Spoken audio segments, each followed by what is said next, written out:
Bienvenidos nuevamente a Magistrales. Mi invitado del día de hoy es un caballero que tiene una larga trayectoria en el mundo de los negocios. Actualmente es el dueño y CEO de Royal Class. Royal Class es una empresa de aviación privada, una de las más importantes de la Argentina. Su nombre es Miguel Livy. Yo ya te saludé, Miguel. ¿Te acordás que dijimos? Nos saludamos, no nos paramos. No quiero que se vea que medís 2,10 metros, ¿viste? No, ¿cuánto medís? No es para tanto. No, 1,80. Ah, 1,80, parece mucho todavía. No, pero todo el bueno. resto de bordura. No, yo decía de alto, no de ancho. Bueno, ok. Sí. Miguel, ¿es cierto que tenés la ciudadanía argentina y la italiana? Sí, es verdad. ¿Y por qué? ¿De dónde? ¿Tus padres italianos o abuelos? Fueron abuelos italianos de Pistoia, en la provincia de Buggiano. Y fue un gran proyecto en realidad de mi mamá, que hace muchos años atrás empezó a hacer esto para todos y a recopilar papeles en ese proceso, esa época que mucha gente empezó con esto. Sí.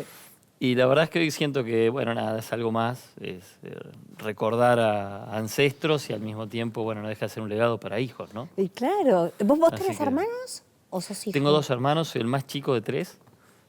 Mi hermano más grande, Federico, es psiquiatra, me lleva 10 años. Ajá. Pues está Verónica, que me lleva 6 años y yo soy el más chico, así que también fui el más consentido.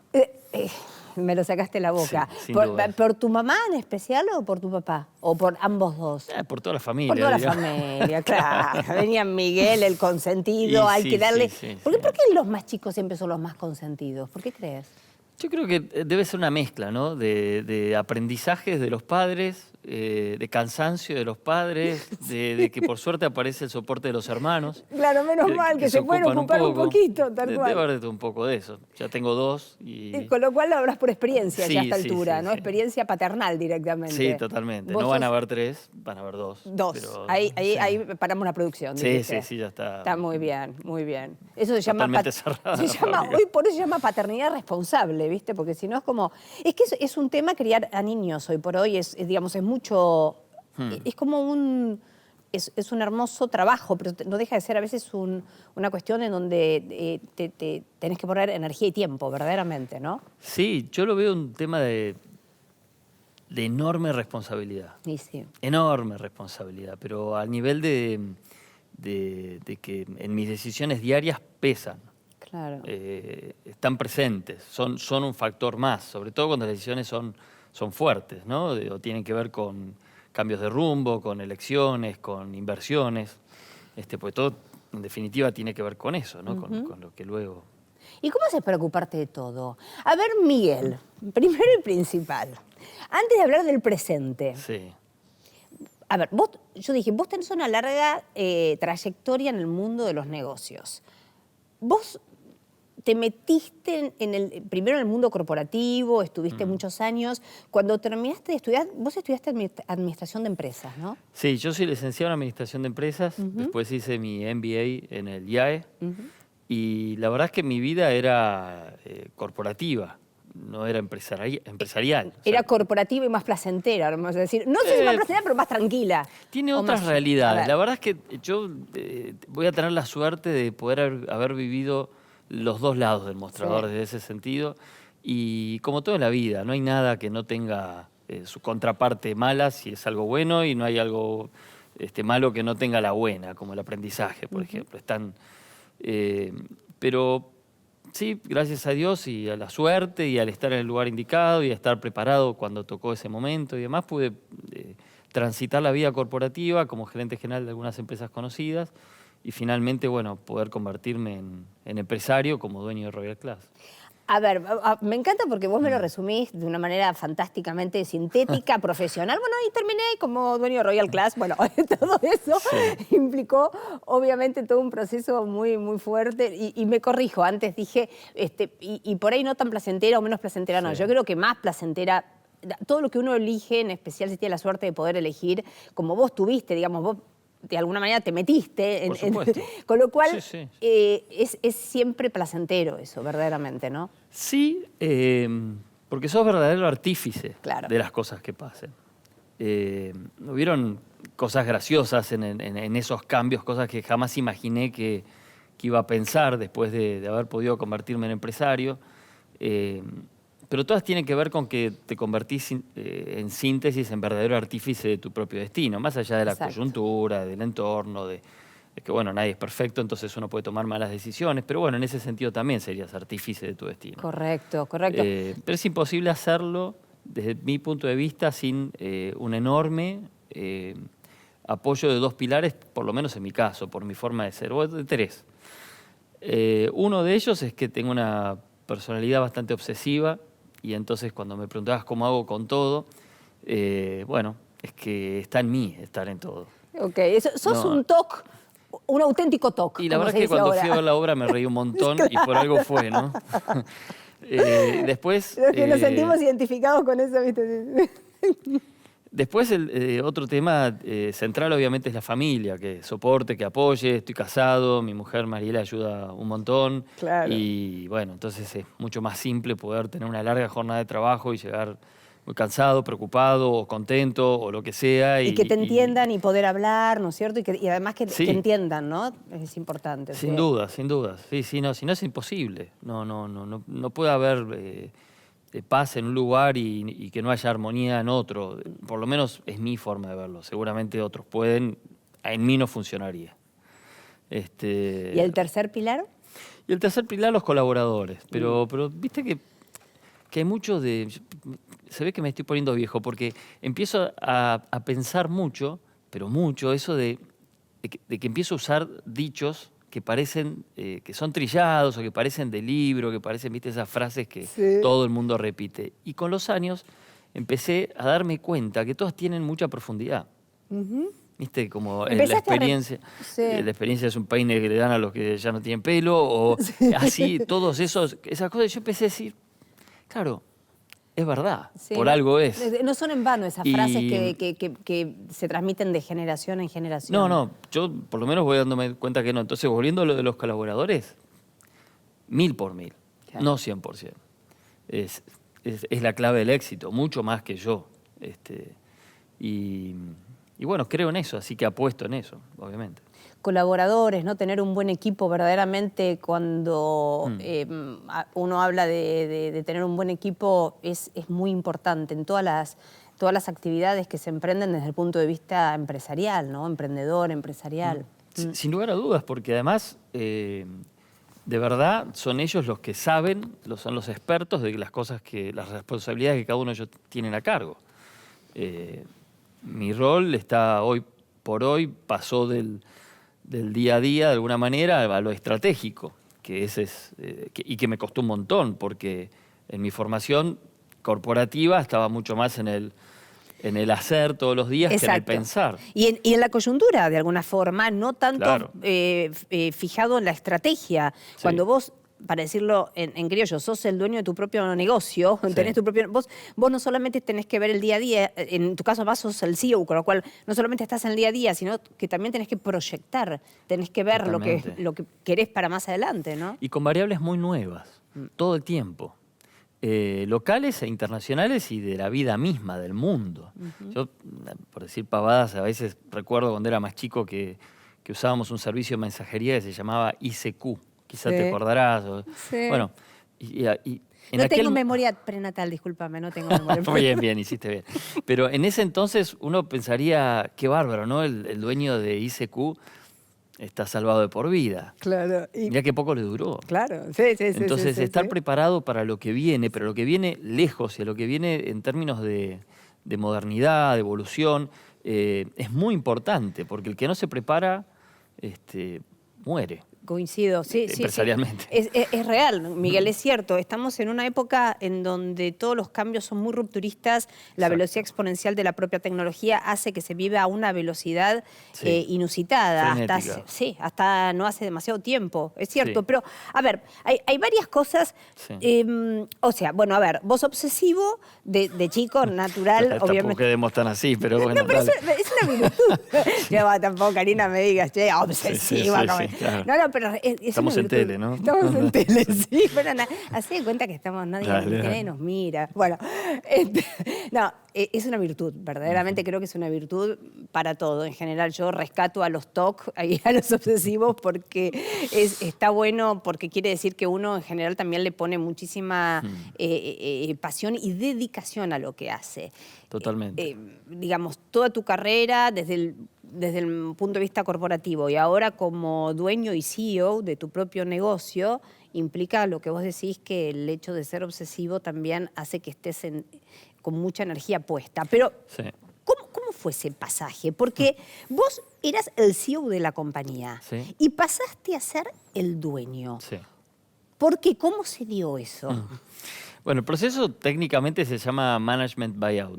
En el mundo es bastante frecuente, no es lo más frecuente en el mundo de las compañías, pero sucede mucho más que en la Argentina. En Estados Unidos, por ejemplo. Sí, sí, claro. Bastante, sí. Y suele pasar a veces en las empresas químicas, en las farmacéuticas. En realidad tiene que ver cuando un grupo accionista, hay alguna línea de negocios que por motivos estratégicos decide no continuar.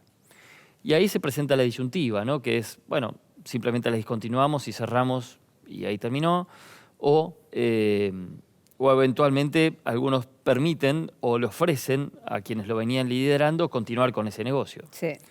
Que por supuesto también formató parte de una gran negociación, ¿no? Y ese fue el caso de Royal Class. En el 2013, también momentos especiales en la Argentina, pero ¿cuándo no fueron momentos especiales? ¿Cuándo no fueron momentos? ¿Cuándo no hay momentos especiales en la Argentina? Sí. Pero bueno, en ese momento tomaron esa decisión, dejó de ser un negocio atractivo y para los accionistas, y en ese momento la verdad es que se me dio esta oportunidad. Por eso digo que es una mezcla de estar preparado, de tener agallas de alguna manera y de estar justo parado en el lugar donde tenés que estar parado, porque hay una cuota de fortuna que es indudable, que se cruza. Seguro.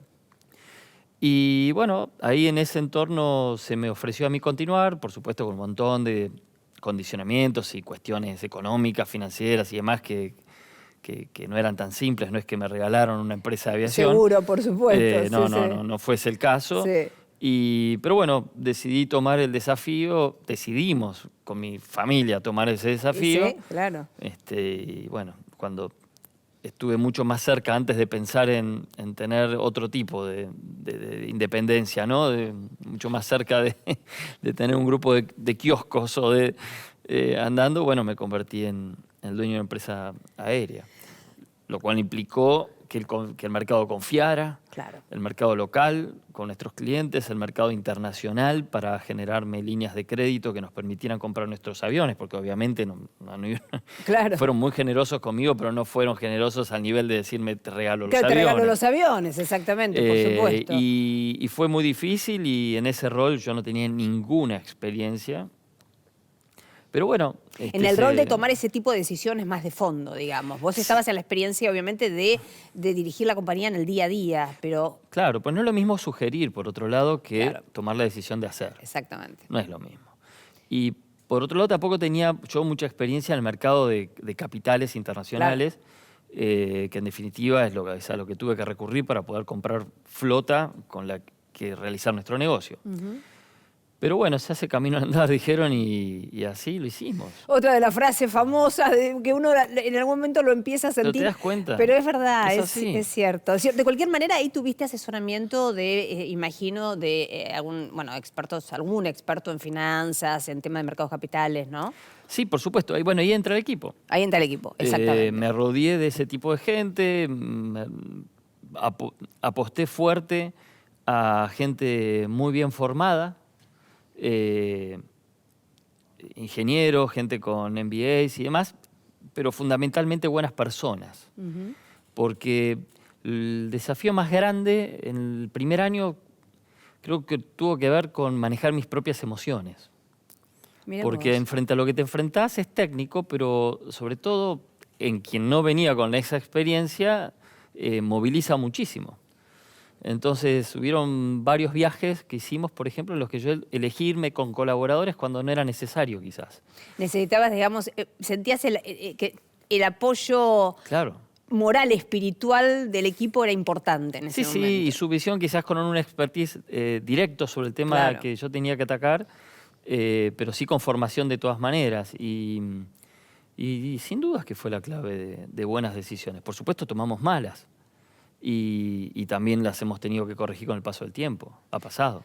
Ahora, a ver, Miguel, tu historia es muy interesante y de hecho también la empresa que vos tenés hoy es muy interesante en el sentido de que todo lo que tiene que ver con el mundo aerocomercial está teniendo una gran expansión en la Argentina, en toda Latinoamérica y en realidad en el mundo, ¿no? En el mundo. De hecho, es uno de los medios de transportes a nivel comercial que se están convirtiendo en el caso, por ejemplo, las low cost, que son ya casi más baratas que un, ¿no es cierto?, un pasaje de bus, un micro, con lo cual hay todo una capacidad impresionante de crecimiento, para crecer. Sí. Pero el próximo bloque quiero que me cuentes esto como que estaba predestinado en tu vida, porque vos sos piloto comercial. O sea, no es que vos podrías haber terminado de alguna manera siendo dueño de otro tipo de industria en la cual vos habías justamente participado siendo CEO, teniendo responsabilidades muy importantes. Y fíjate vos, piloto comercial y terminás siendo dueño de una empresa de aviación, ¿no? Las cosas por algo suceden. Por algo pasa. Por algo pasa en el próximo bloque, dale. Con mucho gusto.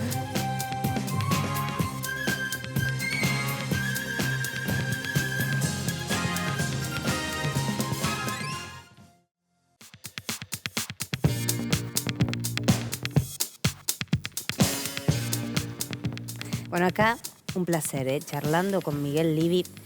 Me quedó Miguel del bloque anterior. Ajá.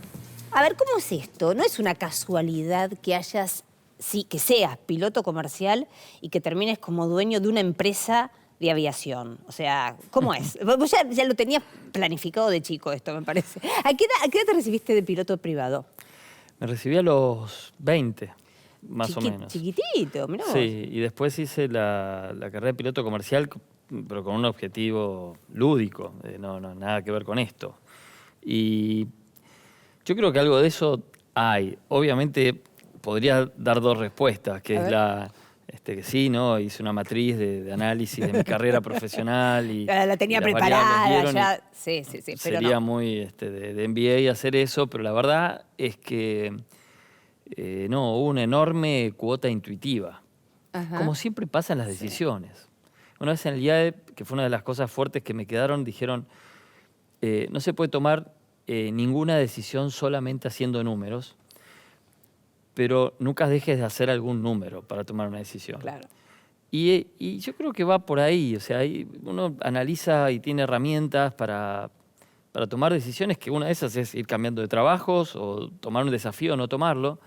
Y al final, cuando te quedas solo y tenés que tomar y apretar uno de los botones, que es sí o no, pesa la intuición. Obviamente mi pasión por lo aeronáutico y por los aviones y todo lo que implica volar un avión, sí, colaboró muchísimo. Y por otro lado, esto que hablábamos del obsesivo, volviendo a aquello, sobre las cosas que a mí me importan mucho. Y yo creo que, por lo menos en mi forma de ser, mi forma de conducir, me importa mucho conocer el eje central de los negocios. Entender la médula espinal real de cada cosa digamos, que es el alma del negocio en el que estoy metido o dirigiendo o lo que sea, depende del momento. Me acuerdo de una anécdota cuando yo fui gerente general de Sacoa, la empresa de entretenimientos, en un momento muy especial, los shoppings crecían una barbaridad y bueno, Sacoa creció muchísimo. Y había una sucursal que estaba en Paseo Alcorta, en el shopping Paseo Alcorta. Sí. Y nosotros siempre trabajamos mucho sobre promociones y acciones comerciales para que se vendiera más y distinto, con las tarjetas, bueno, toda una historia. Y había en particular una caja ubicada dentro de ese centro de entretenimientos que no había caso, no vendía. Mira vos. Y en esa forma de ser que tengo, decidí irme un sábado y me metí yo de cajero en ese lugar. ¡Qué bárbaro! Me encantó. Y lo que descubrí fue que a las 2 horas me había quedado sin voz y que no me desmayé del calor de casualidad. Ah, mira vos. Y ahí nos dimos cuenta que las condiciones, en ese sentido de micrófonos, de climatización y demás del lugar de trabajo, no permitían a que alguien pudiera dar con lo que nosotros pedíamos de nuestro equipo. Mirá qué interesante cómo de repente un factor que no necesariamente es analizado por todo el mundo, pero es un factor que tuvo que ver con la ambientología en términos climáticos. Sí, tecnología de micrófonos. Exactamente. Hoy estamos utilizando una tecnología que antes no existía, entonces los chicos se tenían que acercar, moverse, era otra cosa. Y eso permitió cambiar y entender. Y lo mismo fui llevando mi vida a lo largo de todo lo que voy haciendo. Me gusta entender y conocer para después poder trabajar sobre eso. Bueno, en este caso, justamente, ¿no? Siendo vos piloto y dirigiendo una empresa de aviación, o sea, no puede ser más perfecta la conjunción, verdaderamente. Sí, sirve por varios temas. Primero porque los números relacionados a la aviación son muy grandes. Sí. Es verdad que son muy grandes en términos de facturaciones, también son muy grandes en términos de costos. De costos, obvio. Entonces, ese lugar ayuda a entender mucho. Y por otro lado, me permite a mí estar muy cerca de nuestros clientes. Claro. Entendiendo de qué estás hablando. Entendiendo de qué estoy hablando y de alguna manera brindándome hacia ellos, no puedo todo el tiempo, porque si no, no podría dirigir, pero estando muy cerca de ellos en vuelos especiales, en motivos especiales, lo que nos permite mucha cercanía y entendernos sobre qué necesitan, ¿no? Ahora, contame varias cosas, Miguel. A ver, dentro de lo que es específico hoy digamos, el target de la empresa, vos tenés un target que empezó siendo corporativo, muy corporativo, que son obviamente que hay cada vez más requerimientos, los CEOs y dueños de compañías que necesitan hacer viajes por negocios. Sí. Después tenés los viajes que son de... ¿Traslados de órganos? Te iba a decir primero el de entretenimiento, digamos, el que quiere contratar un avión porque se va de fin de semana con la familia a algún lado. Turístico. Turístico, exactamente. Y luego, como vos decís, todo el tema sanitario, de traslado de órganos, que de hecho han hecho ahora un acuerdo muy importante con Vital, Con ¿no? Vital, sí. Que me parece fantástico eso, ¿no? Sí, esos son básicamente los tres pilares. Los tres pilares sobre los que nosotros nos movemos. Por supuesto, la demanda de vuelos corporativos va muy asociada a los momentos económicos que vivimos. En los momentos de mayor crecimiento del país hay más demanda porque la inversión o la necesidad de inversión o el crecimiento de las inversiones hace que los ejecutivos deban moverse más rápido y en distintos lugares, o sea, el tiempo se convierte en una variable importante. Sí. Los turísticos en realidad son importantes. En nuestro caso, más que turísticos, son artísticos. Claro, ustedes trasladan a muchos, cierto, artistas, a la gran mayoría, ¿no? Sí. Sí, la verdad que sí. O sea, por suerte, y la trayectoria nos generó mucha confianza en el mercado internacional. Y sí, los músicos más famosos y todo eso suelen viajar con nosotros. Y ahora hay mucha demanda, porque la verdad que hay un montón de artistas, músicos viniendo acá al país, ¿no es cierto? La verdad que... Sí, fueron 2 años de muchísima actividad. Muy fuertes, sí. Y después están los que hacemos para el Incucay, que tienen tienen una fuerza, se vive tan distinto que otros vuelos, en algo que para mí es fascinante, que tiene que ver con donar órganos. Claro. Por supuesto que doné los míos y mi familia también, y es emocionante ver el trabajo que se genera, la responsabilidad que llevan los médicos. Lo que hacemos básicamente es que se dispara un operativo, en 1 hora y minutos tenemos que estar en el aire. En ese tiempo, el personal que está de turno en Royal Class prepara el avión, pone combustible, planes de vuelo, todo lo operativo para estar listo el avión. Los pilotos van llegando o vamos llegando, porque voy yo también en esos vuelos muchas veces, y llegan los médicos que van a hacer la ablación de los órganos en general a alguna otra provincia del país o incluso a Uruguay, que hay un acuerdo especial. Y finalmente, llegamos a destino, tenía que ser todo muy veloz, y ellos se dirigen al hospital que corresponda y vuelven con los órganos del donante. Y tenemos que tener una operación muy rápida y muy eficiente de vuelta de regreso, porque los órganos tienen en general tiempos de vida límite.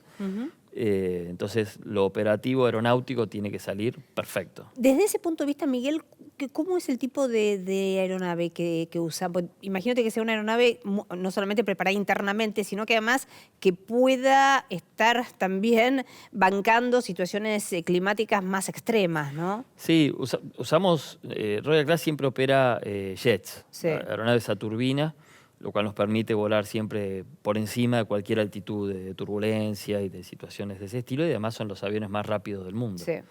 En este caso, ¿tienen un Citation, puede ser? Tenemos varios ya hoy, gracias a Dios. Tenemos un Falcon 900, que es un avión muy importante, muy grande, que tiene la capacidad de llegar hasta Estados Unidos sin escalas. Tenemos un Hawker 800 XP, que es un avión muy cómodo, muy práctico, un Learjet 60 XR, que es el más moderno hoy en la Argentina, y un Cessna Citation XL. Son todas aeronaves de primerísima prestación, muy fuertes, verdaderamente fuertes. Y muy veloces, muy veloces. Con todos estamos cerca de los 1000 kilómetros por hora siempre. El tema de que Aeroparque, Ezeiza tiene ILS. Sí. Aeroparque también tiene ahora, sí. porque hasta hace no tanto tiempo no tenía ILS, ¿no? Sí. Ya hace un tiempo que tiene. Tienen una de sus 2 cabeceras solamente. En algunos aeropuertos hay en las 2. ¿Debería haber en las 2 cabeceras en Aeroparque?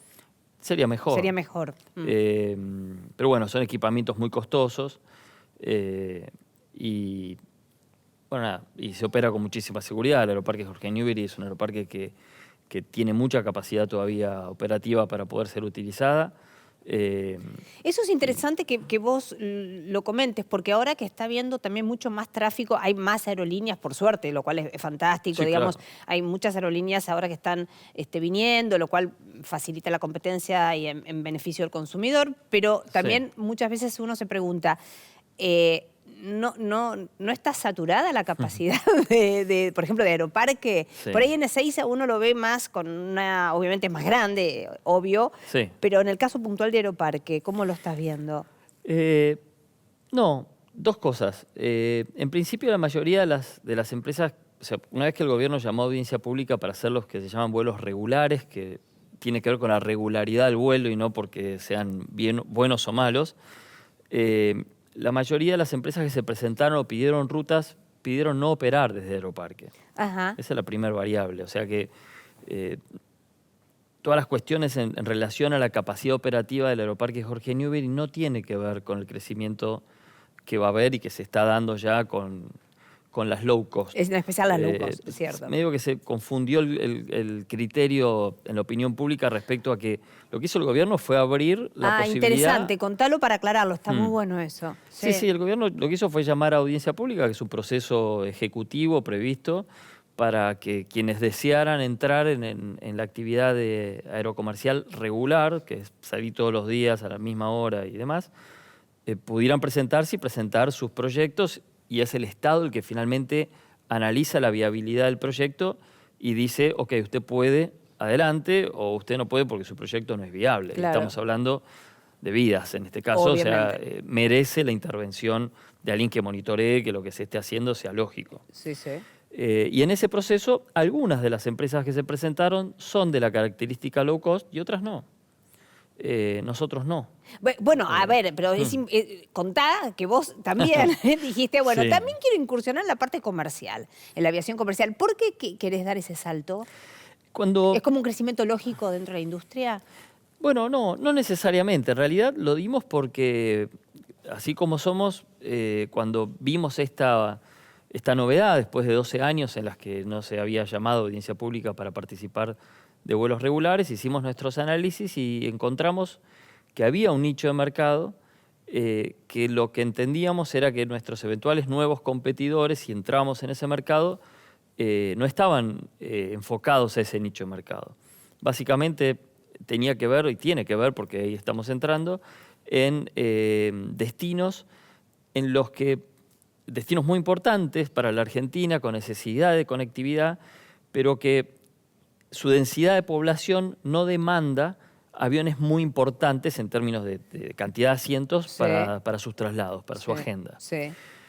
Y como la mayoría de las empresas que estaban entrando, sumado a las que ya están, como LAN, Andes, Aerolíneas, Sí. Austral, operan aeronaves Grandes. muy importantes en cantidad de asientos, nosotros hicimos nuestros estudios de mercado y entendimos que había un nicho. Nos presentamos con ese business plan frente al Ministerio de Transporte, hicimos nuestros trámites, debatimos y avanzamos sobre eso y finalmente fuimos aprobados tras participar de una audiencia pública en la que fui yo quien presentó el proyecto y nos aprobaron porque vieron que era correcto, que había ahí un faltante y que iba a quedar ese faltante con muchísima necesidad. Ciudades como Reconquista, como Sunchales, Villa Gesell y un montón de otras, Villa María, lugares Sí, lugares en donde además hay una actividad económica muy importante, muy grande, ¿no? enorme. Verdaderamente. Reconquista es un lugar importantísimo. Sí, sí. Pero quizá hay capacidad hay demanda para hacer, por ejemplo, un vuelo diario durante todos los días para 30 pasajeros, pero no para 120. Claro. Y en eso nos posicionamos y la verdad es que una vez que terminó la audiencia pública y cada uno presentó sus proyectos, nos dimos cuenta que habíamos sido los únicos que lo habíamos visto de esa manera. Así que felices, por otro lado, porque nos da un buen escenario hacia adelante y ese fue el motivo, si no, no hubiéramos entrado.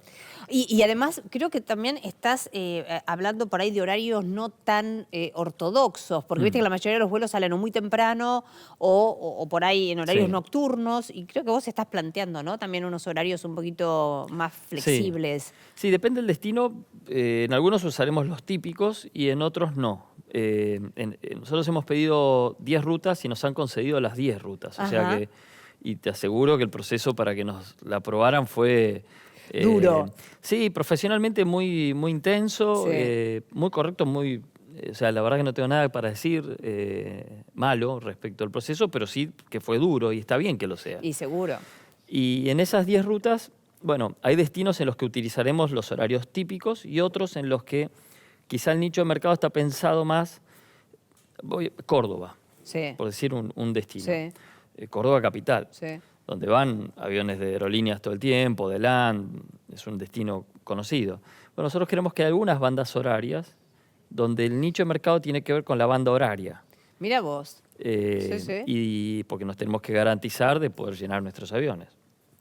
Así que bueno, cada lugar sí tiene su estrategia. Fue muy desafiante pensar en eso hasta finalmente decir nos metemos en este otro nuevo paso ya tan rápido y sí. Bueno, pero ahí está la garra, la pasión del obsesivo Miguel, entonces... Me va a costar caro esto. Sí. Me va a costar caro. A ver, yo quiero en el próximo bloque, Miguel, lo siguiente, que me cuentes, el transporte aéreo es el más seguro de todos los medios de transporte. Sin duda. Es el más seguro, sin duda. Es probado estadísticamente en el mundo. Totalmente. Sin embargo, nadie le tiene fobia al viaje en auto, siendo que lamentablemente hay una cantidad enorme de accidentes diariamente. Y sin embargo, muchas personas o algunas personas, no bastantes, ¿no? Que le tienen fobia a volar, que incluso se toman una pastilla, y como que sufren en vez de disfrutar el vuelo, lo cual siempre digo, sería fantástico que todos pudieran de verdad disfrutar lo que significa sin estar. Duda, es apasionante. Es apasionante. Entonces, desde ese punto de vista, quiero que me cuentes el próximo bloque cómo están hoy por hoy, además, las medidas de seguridad en aviones tan modernos, digamos un poco derribando mitos sería el próximo bloque. Dale. Con mucho gusto.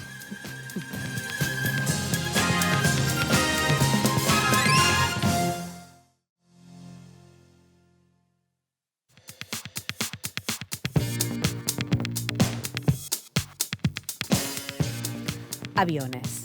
Con Miguel acá charlando también fuera de cámara, dentro de cámara. Yo te decía del bloque anterior, Miguel, que está probado estadísticamente que es el medio más seguro que existe. Sin embargo, es tal vez el único medio en donde se ven fobias. ¿Viste? Es raro encontrar a alguien que tenga fobias, salvo que haya tenido un accidente automovilístico muy grave, que diga, bueno, tengo fobia a subirme a un auto. Como te decía, sin embargo, lamentablemente hay accidentes automovilísticos todos los días, duda, en todos los países del mundo, en todos los días. Entonces, ¿cómo está el tema de la seguridad hoy por hoy en el mundo aéreo en general?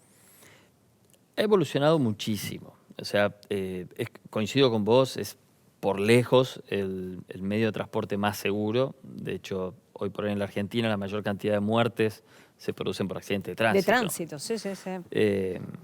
Pero ha evolucionado muchísimo y tiene que ver con un montón de factores por los que ha evolucionado.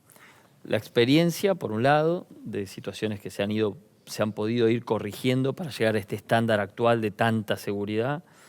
La intervención digamos, de los estados nacionales, de sus organismos de control sobre las empresas de transporte aéreo para asegurar la calidad y la formación y todo lo que corresponde. Después, ¿cómo decirlo?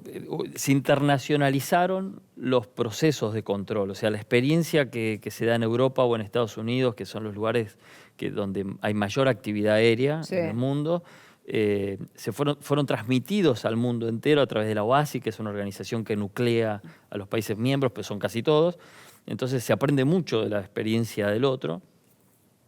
La formación de los pilotos cambió enormemente gracias a que apareció nueva tecnología. Ahora hay simuladores que se llaman clase D, como Delta, que permiten a un piloto que una vez que rindió, está en el nivel de realidad que se vive, que los pilotos salen listos para subirse al avión real y volarlo. Saliendo del simulador, mirá Absolutamente. vos, qué bárbaro. Se aprueba en el simulador, que es un entrenamiento duro y fuerte, y donde se entrena al piloto a todas las situaciones eventualmente irregulares que puedan suceder. Sí, sí, sí. Que la mayoría no suceden nunca.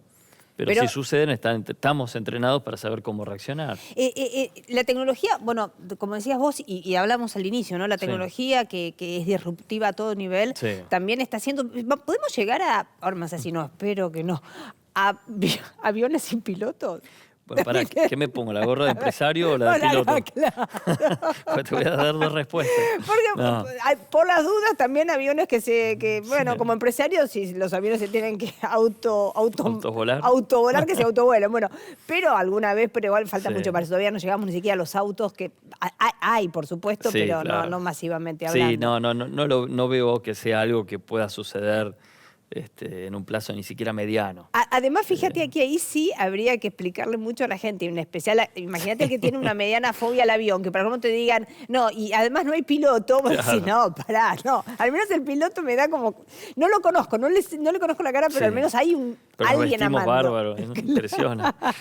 No, la verdad es que yo creo que parte de la fobia que algunos lamentablemente tienen porque la sufren y la sufren mal, incluso en aviones grandes, comerciales, regulares, y nosotros lo vivimos en nuestros aviones ejecutivos. Ajá. Pero tienen que ver, muchas veces, por lo menos de mi forma de ver el problema, pueden haber otros motivos que son ya de otro tipo de profundidad o de motivos, pero tienen que ver con el desconocimiento o nuestro, como empresarios o como del sector, nuestra falta o nuestra falla de explicar, de transmitir, de enseñar o digo con humildad, de por qué un avión vuela, por ejemplo. Claro. Es una pregunta que a mí a veces me divierte hacer o explicar cómo un avión vuela, porque pocas veces la gente imagina por qué lo hace. Y tiene que ver con una cuestión física que es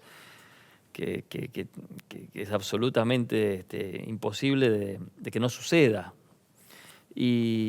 Pero bueno, también han crecido un montón las entidades que se ocupan de la gente que sufre de volar, porque hoy se ha convertido en una necesidad volar. Bueno, ¿ves? Qué interesante, Miguel, lo que estás diciendo. Hoy por hoy el volar es una necesidad, literalmente. Sin duda. Es imposible recorrer, porque además, no solamente grandes distancias, incluso distancias cortas, si vos podés optar por el avión, evidentemente el avión te traslada por ahí en 30 minutos lo que un medio terrestre, ni siquiera sabés, además con la congestión que hay en las grandes ciudades del mundo, en la Argentina, por supuesto, también, claro. Vos no podés decir, a ver, ¿en cuánto tiempo llego? ¿No? ¿Sabés cuándo salís y no sabés en qué momento llegás?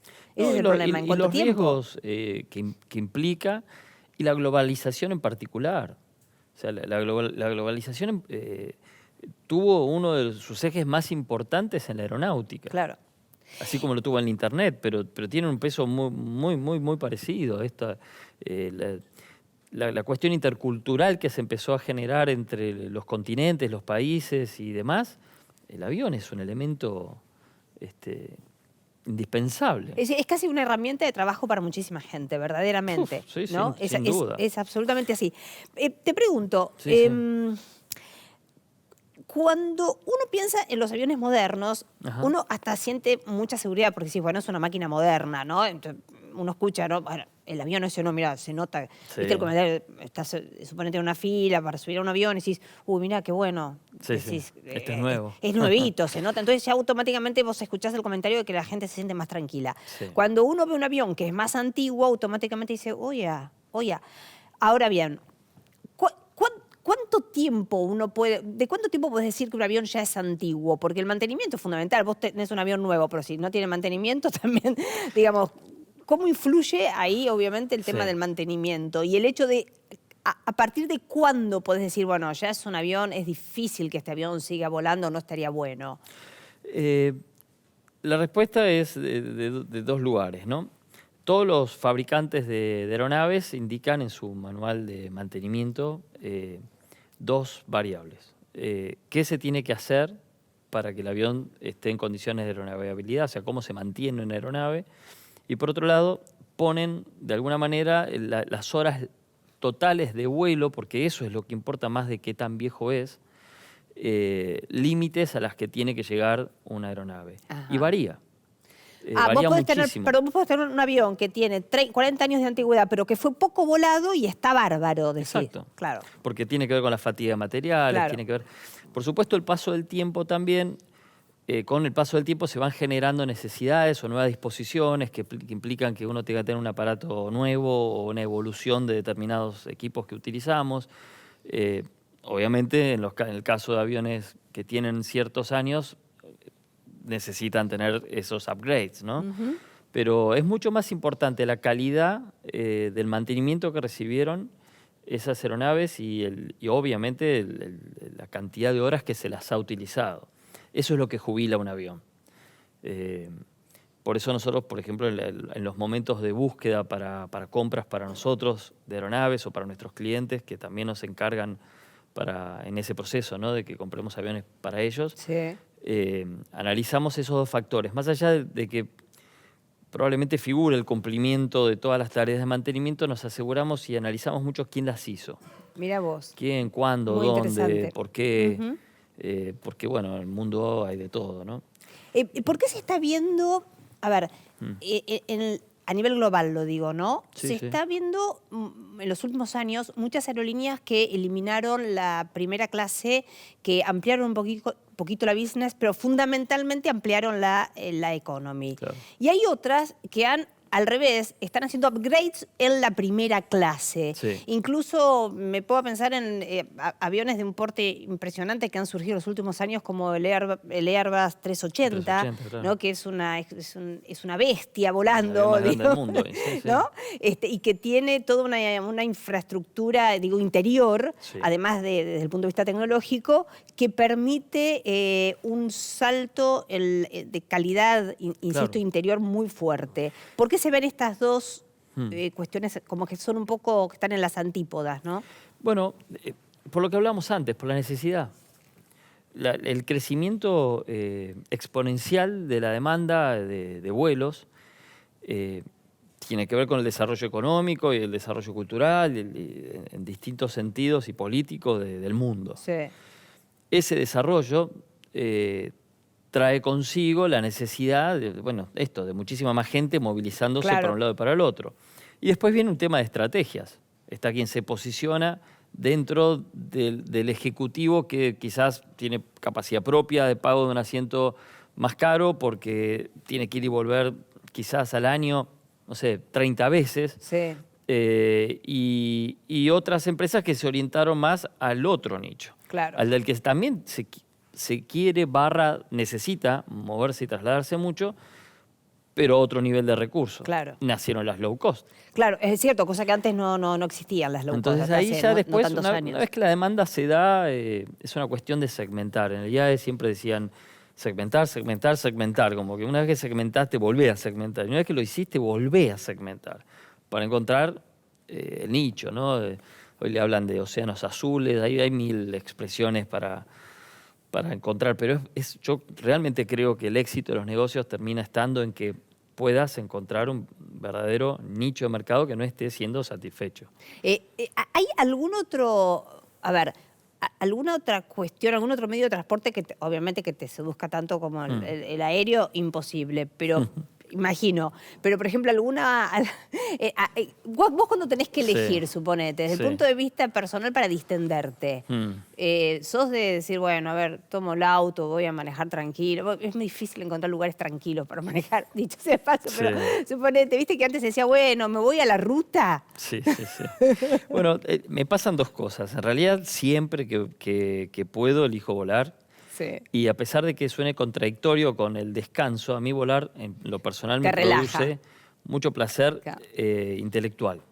Porque más allá de que por supuesto estamos muy concentrados y analizando todas las variables del vuelo permanentemente, eso a mí funciona desconectándome del minuto a minuto de mi vida. Claro.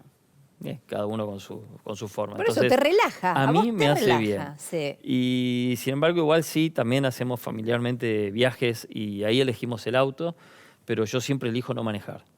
¿Por qué es eso? Sí, y mi mujer maneja mucho mejor. Ah, qué grande. Tienen divididos los roles. División internacional del trabajo. Ella maneja el auto y vos los aviones. Totalmente. Está bien. Está bueno que no se mezcle. A ver si ella te quiere pilotear y dice, no, para. No, ahí mejor yo. Ahí mejor vos. Pero ella sí, en general ella maneja y yo disfruto de ver cosas que normalmente uno no ve. Fruto del trajín y demás. Todos los días me muevo en auto para ir y volver a mi empresa desde mi casa y demás. Claro. Y uno va concentrado en nunca mirar para los costados. Claro. Y el hecho de que alguien maneje me da la oportunidad de mirar para los costados. Exactamente. Sí. Miguel, ¿cuál es...? A ver, ¿vos sos soñador? ¿Sos de proyectar sueños? ¿Soñás? O sea, sos obsesivo y además... digamos, no estarías donde estás si no fueras un poco también, por más que la suerte y todo lo que quieras, pero de alguna manera proyectás, tal vez externamente no, pero sí internamente, porque las cosas a veces no pasan porque sí. Claro. ¿Tenés algún sueño muy loco para adelante, profesionalmente hablando? Respecto a si soy soñador, en realidad creo que soy más intuitivo. Ajá. O sea... llevo el soñar o la fantasía de qué vendrá y cómo será desde un lugar de intuición, que obviamente está apoyada de lo que uno no puede sacarse encima, que es la experiencia. Imagino que vamos a poder lograr nuestros objetivos y son importantes. Yo imagino que vamos a poder lograr lo que está en nuestra misión, que es convertirnos en la empresa de servicios aeronáuticos privados con mejor reputación y performance en Latinoamérica. Ese es hoy nuestro foco. Y tengo un bichito que me pica por ahí dando vueltas, donde creo que nos vamos a internacionalizar muy pronto. Si me preguntás si hoy hay un plan dirigido, ya escrito, de procedimientos, no existe. Ajá. Pero como no existió muchas cosas. Y sin embargo, cuando así arranca, me cargan bastante mis colaboradores cercanos y es bastante gracioso, porque dicen que a veces yo tengo un colaborador en particular que fue muy importante en nuestro crecimiento, que es un ingeniero que viene del MBA, que se llama Facundo Crimela, y fue el que me puso el mote una vez de Mickey Mouse. Mickey Mouse. Sí, pues me dice que yo vengo con la mano de Mickey Mouse, viste, la mano blanca, el ratón, y que tiro y que todo se convierte en estrellas y todo se convierte en posible. Ay, qué lindo, que me gusta. Y me cargo con eso, pero bueno, se la perdono porque es un eje central en nuestra empresa, Facundo. Muy bueno. Pero está muy bueno, pero es lindo. Pero yo me retroalimento de cosas de ese estilo porque también me hacen verme en un espejo, ¿no? Pero imagino eso, imagino llegando a lo que queremos. O sea que tu límite es el planeta. Y sí. Y no sé por qué el límite, los vuelos interestelares, ya de hecho, los Elon Musk ya están trabajando para eso. Es claramente un ídolo. Para ser honesto, no imagino no me imagino logrando ser él, pero es alguien a quien lo sigo en las redes, veo lo que hace y me parece que debe tener me encantaría poder tener una charla con él que ojalá algún día se pueda dar. Un placer, Miguel. No, mío, 100%. Muchas gracias. Muchas gracias a vos. Al contrario. Y yo me reencuentro en el próximo Magistrales.